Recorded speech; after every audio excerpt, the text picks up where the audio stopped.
Call the meeting to order. Join me in a pledge, please. I pledge allegiance to the flag of the United States of America and to the republic for which it stands, one nation, under God, indivisible, with liberty and justice for all.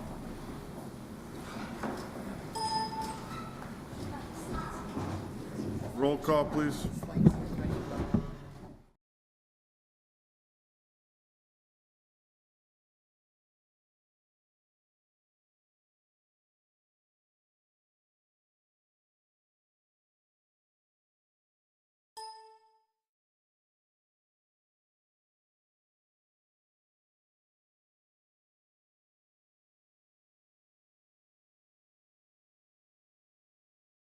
Executive Jim Cruiser will do the State of the County address. Let's welcome County Executive Jim Cruiser.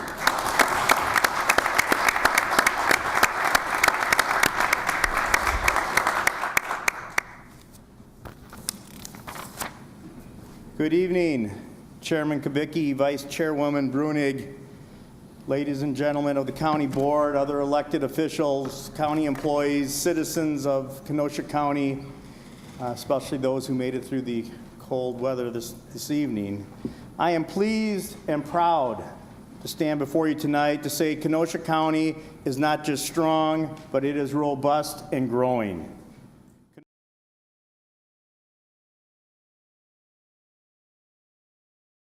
Boom expected to continue. Economic development magnet. Our economic development renaissance has made local, regional, and national news. We should be proud of our community's success. Even though we were dealt a bit of a bad hand when we learned the casino project would not be approved, we're not going to fold them. As a matter of fact, we've been all in on economic development. This board has made solid investments. Solid investments and not gambles and not wagers on building our infrastructure.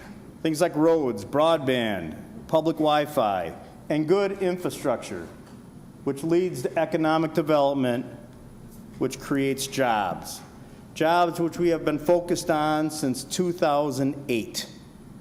Who would have thought back in this chamber in 2008, when the debate was shaped on whether to pave County Trunk End, 38th Street, and we were going to talk about how we were going to build that, transfer it to the city for Gordon Food Service, and then develop 3 other lots, maybe 4, for development to occur.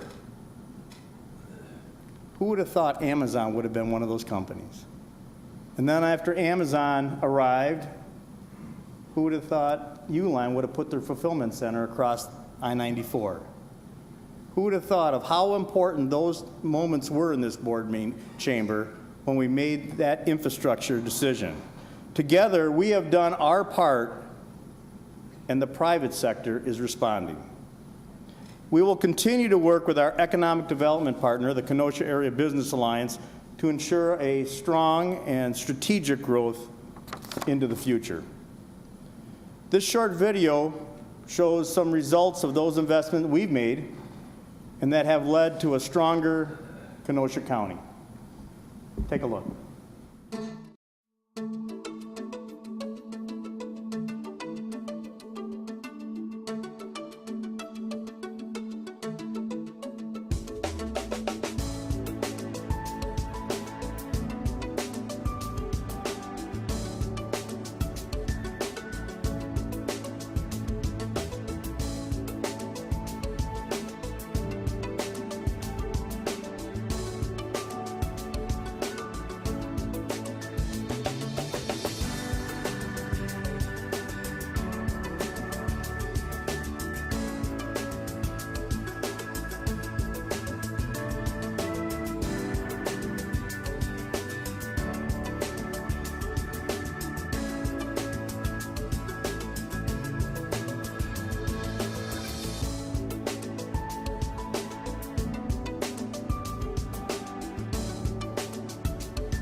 Well, I will tell you what, I'm going to send you that on your email, and it's going to be a lot better on your iPhone and on your pad.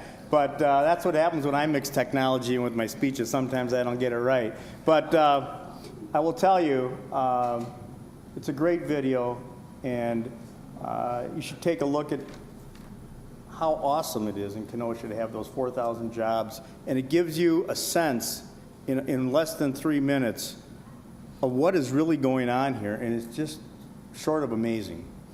So that will be emailed to all of you, and I want your reactions on it when you get it. While other counties have been slower to act, much slower to act than Kenosha, this county board has been strategic and forward-thinking. First of all, by your continued commitment to CABA. Second, by authorizing the High Impact Fund, which has proven to be a beneficial deal closer and has spurred economic development. And three, by being proactive on infrastructure on a number of the roads that we've built out since 2008. And recently, your support and approval of the Salem Business Park, which will provide a different type of needed shovel-ready space, particularly in western Kenosha County. Together with CABA, we'll continue to make these strategic moves that will position Kenosha County for even stronger growth into the future. And we still have a lot of work to do. You know, I learned from a good friend of mine, Village President Pleasant Prairie, John Steinbrink, you better make hay while the sun's shining. So we need to keep going. Our Job Center has been working with determination to help the unemployed find work and to meet the needs of our employers. We are working with Gateway, Parkside, and Carthage, and all the high schools to do as much as possible to bridge the skills and education gaps. Here are just some of the upcoming available jobs in our community. Meyer, approximately 300 jobs, information session on March 16th to 18th, followed by workshops and a hiring fair the week of April 20th. UFNI, United Natural Foods, Inc. in Sturtevant, 20-plus jobs, information sessions on March 10th. Amazon, approximately 1,000 jobs, with more than 50% of those to be slated to be full-time with benefits, hiring in mid to late April. Costco, more than 100 jobs, hiring probably in May for an opening in July. FNA, that's the pressure washer manufacturer, more than 145 jobs from production level to the executive level, hiring expected mid this year. United Hospital Systems, Uline, Incinerator, and Kenall are all in hiring mode. For our high school students and those in their early 20s looking for work, there'll be a young adult job fair on April 7th at the Boys and Girls Club. And don't forget, the county will again sponsor the Summer Youth Employment Program, which employs about 200 to 250 at-risk youth. A separate event is held for those youth. They earn a paycheck, they get a half a credit from the Unified School District, and a valuable lesson on what it means to work and their soft skills. Sheriff Dave Beth, along with the City of Kenosha Police Chief John Morrissey, said since 2009, when we instated this youth program, there's been a 64% reduction in juvenile crime in the city of Kenosha. That is a definition of a successful program.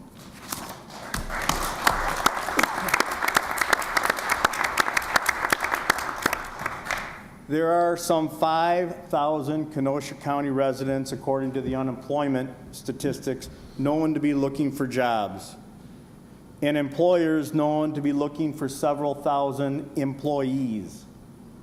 That is a strong position to be in, and I can assure you few counties, if any, in Wisconsin are in this strong of a position.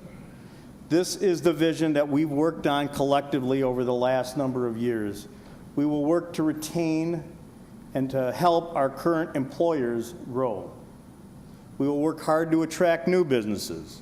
We will work to find the unemployed the best possible jobs and work hard for area employers to find the best possible employees. Getting that to match is part of our job and what we're doing at the Job Center.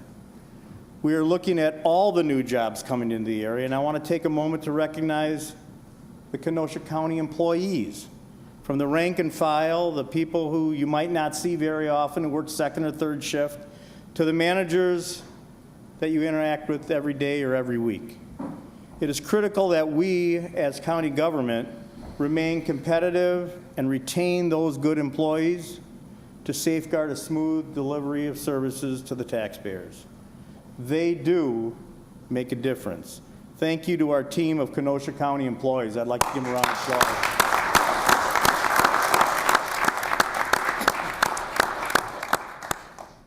Attracting companies and new residents here is definitely enhanced by our fiscal health at the county.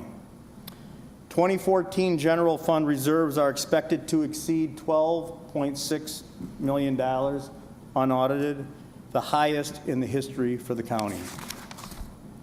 We expect to exceed 22% in the general fund, clearing the 17% policy by 5%. That's what we have accomplished together.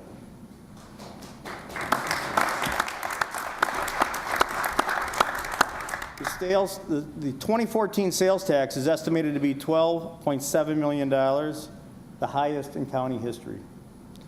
This exceeds the 2013 collections by well over $1 million. Our prudent fiscal custodianship and strategic planning with finance and IT have helped Kenosha County emerge from the Great Recession and has put our community on a path towards greater prosperity.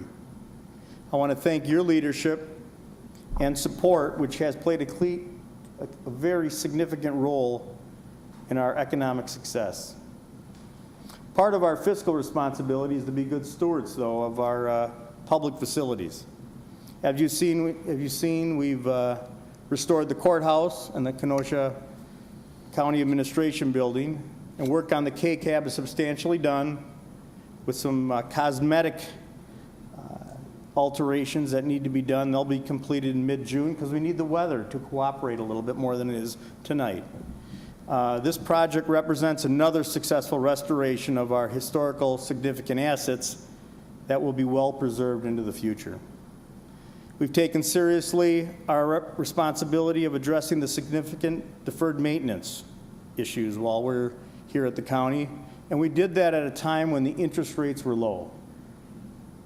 Together, we've taken a look at Brookside Care Center and moved that project along. It's not only its restoration, but an expansion that'll create a financial sustainability for our county-owned nursing home well into the future. Work is underway on the design phase. We anticipate having the bid-ready documents by the end of the year and groundbreaking in early 2016. Meanwhile, department and division heads are working hard to determine the full impact of the upcoming state biennial budget. We don't know the full details of the state budget for a few weeks yet. We know that we're going to have to be doing more with the same or more with less as we move on. There appears to be cost shifting to our court system, our highway maintenance area, human services, and as we read through it in the coming weeks, the devil will be in the details. It also appears that services to the most vulnerable populations in our state and in our county will get reduced, which will increase county costs at some point. We also know there's a proposal to have the countywide assessing system brought back, essentially for the county to provide those assessing services to the other municipalities. I am not enamored with that idea of bringing that back. I've already expressed my displeasure for the idea, and to state officials, and I'm going to continue to do so. I believe you'll be looking at a resolution from Supervisor Terry Rose that tells the state thanks but no thanks, and we're not interested in another unfunded mandate. Thank you, Supervisor Rose, and I hope this body supports that resolution. I appreciate and look forward to working with Chairman Kubicki, Vice Chairwoman Brunig, and all the committee chairs and members of the county board as we learn the potential impact of the state budget as it moves on, as it won't impact us this calendar year, but definitely will going into the budget cycle this fall and next calendar year. Regardless of the state budget, great things are going on in Kenosha County every day. Our employees are working and serving people, trying to be more efficient and effective, and they're providing those mandated, most of those mandated services to our community in a very efficient way. Our proactive vision to get better in every department every year has been a positive mode for county government. We've come out of the Great Recession and are in strong financial shape. We are putting more rooftops into the community and attracting both new residents and new businesses. We continue to keep an eye on upgrading our services like parks at a modest to no cost with great public benefit.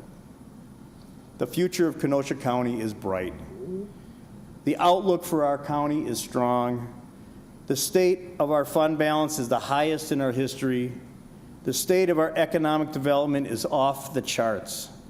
I look forward to us working together on making Kenosha County even better. Thank you, and have a good night. God bless Kenosha County.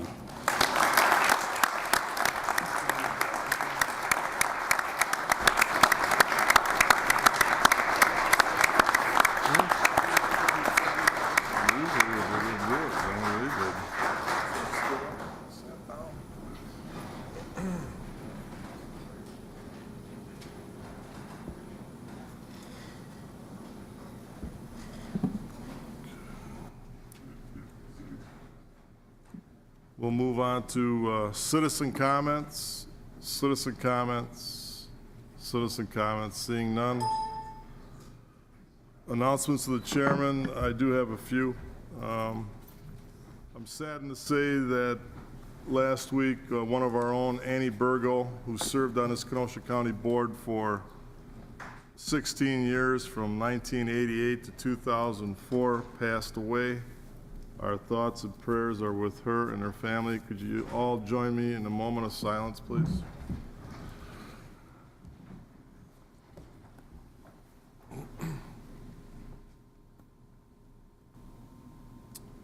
Thank you.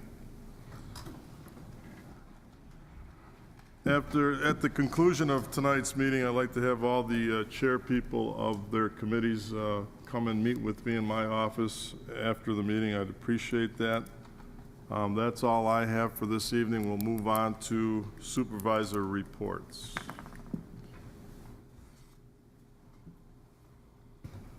Supervisor O'Day. Thank you, Chairman. Tonight I'm speaking for the Board of Trustees of Brookside. We had a meeting yesterday, and in addition to the report that's on your desk tonight, in February, the Centers for Medicare and Medicaid Services announced changes to the way it calculates scores for nursing homes, comparing them for the 5-star rating program. CMS anticipated that most nursing homes would experience a negative in their 5-star rating. We are pleased to announce that Brookside has maintained its rating of 5 stars in spite of these changes to the calculation method. Thank you. Thank you for that report, Supervisor O'Day. Move on to Supervisor Elverman. You have the floor. Thank you, Mr. Chairman. Just a couple things I haven't reported on. I put together a short video if you just want to look over to the side here. Oh, it's not working.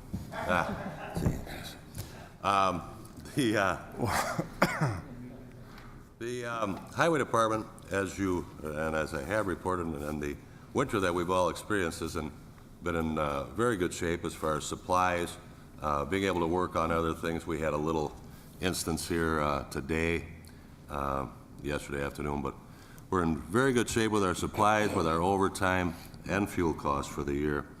Parks Department, again, is working on equipment, getting things ready. I don't know, too many of you follow the news, follow the newspaper, and the West of the Eye reports, but the bike trails in the Silver Lake Park have been getting a lot of press, and they've had some big rallies, and they had a big one, these fat-tired bikes, I think it was 2 weekends ago. They're getting huge involvement, along with still a large involvement in our disc golf courses, even in the winter. So, as the county executive mentioned tonight, the investment we've made in quality of life things in our park system at very little cost to people has been fantastic, even in the winter. Golf courses, have been very busy in the winter. They attended and had booths and held court with many people at the Milwaukee and the Chicago Golf Show. And we're able to sign, and this is a big deal, those of you that have been around for a while, 4 new leagues at Brightondale for this year.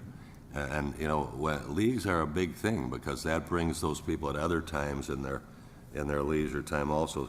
A new league from Case and Syncerator and 2 others that I don't know the names of. We've talked about the buildings that are under construction here. We have proposals out for the demolition work that we okayed in the fall on our new downtown campus buildings that we purchased, and one of the buildings to be demolished at Pets. And we will have, in the near future, within the next couple of weeks, a project manager hired for the Brookside project. Thank you, Mr. Chairman. Thank you, Supervisor Elverman. Supervisor Hallman, you have the floor. Thank you very much, Mr. Chairman. The Human Services Committee met yesterday evening and considered a number of appointments by the county executive that were all approved that will be coming to this body, I believe, next meeting. Also, we heard from our health department, who has taken over doing well inspections as well as septic tank inspections. And they shared with us just exactly what is entailed in carrying out those duties. So you may hear more on that. I believe what was told to us last night is there's the expectation of some 3,000 septic systems that will need to be inventoried as far as Kenosha County is concerned so that we can monitor those and let folks know about various issues and programs for replacement and so forth. So you may see something about that. The health department is having to rewrite the sanitary code. Initially, I believe a number of those things fell under planning and development, and so now we have to make the change now that they have switched over, and it's now a duty by the health department. At the next meeting, I'll also update you all on my most recent trip to DC for the National Association of Counties. I've got notes in about 5 different places, and I just need a chance to pull them all into one. You may also get a letter from me expressing more of the personal side, not so much the professional, in terms of the significance of that trip. I learned a great deal about myself and how I operate, and I think a letter might be the best way to express that. Also, and I'm not sure if it's appropriate to mention it here, but I'll be adventurous and try it. I know I did a supervisor comments back in, I believe it was late January. I don't have a follow-up at this time. We're in the process of trading drafts back and forth with one of the city council members to figure out which way it is that the 2 of us can decide to proceed. We seem to be having 2 different minds about how we should deal with that. Two different people, 2 different minds. Thank you, Supervisor Hallman. Supervisor Ritzloff, you have the floor. Thank you, Mr. Chairman. I just, a couple of things, an issue that was brought up to my, I think it was maybe 2 or 3 meetings ago. I know Supervisor Rose brought up the issue of mental health with the jailers, and I think it was last meeting, Supervisor Nita Johnson stressed her concerns. And I think that was echoed by Supervisor Esposito. I had talked about this issue at a Human Services Committee meeting we had probably about 2 months ago, and I was going to bring this up last night, but we kind of had a little bit of a strange meeting. But anyways, I think it's something that we need to show some leadership on this. I don't know if this would be done. I don't have any answers, but if it should be done on a committee level or if it should be done through the human services area, I'm not sure, but I think it's something that we need to take attention to. I know some other supervisors have expressed that. I am also. So I know I thought, Mr. Chairman, you were going to maybe have a meeting with our executive on that, possibly. Anyways, just food for thought on this. I think it is something that we need to address, and I'm not sure I have the answer on how that's done. Maybe someone would like to chime in on that, but that's what I have. Thank you. Thank you, Supervisor Ritzloff. Clear these. Okay, we'll move on to county executive appointments. Clerk? Number 41, Richard Willoughby to serve on the Kenosha County Aging and Disability Resource Center Board. Refer to Human Service Committee. Number 42, John O'Day to serve on the Kenosha County Board of Health. Refer to Human Service Committee. Number 43, Richard Kessler to serve on the Brookside Board of Trustees. Refer to Human Service Committee. Number 44, Douglas McElmurray to serve on the Kenosha County Local Emergency Planning Committee. Refer to Judiciary and Law Committee. Old business. Ordinance, second reading, 2 required.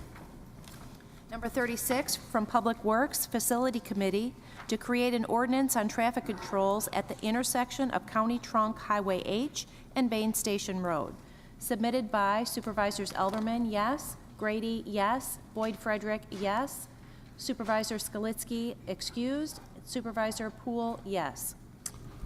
Supervisor Elverman. Thank you, Mr. Chairman.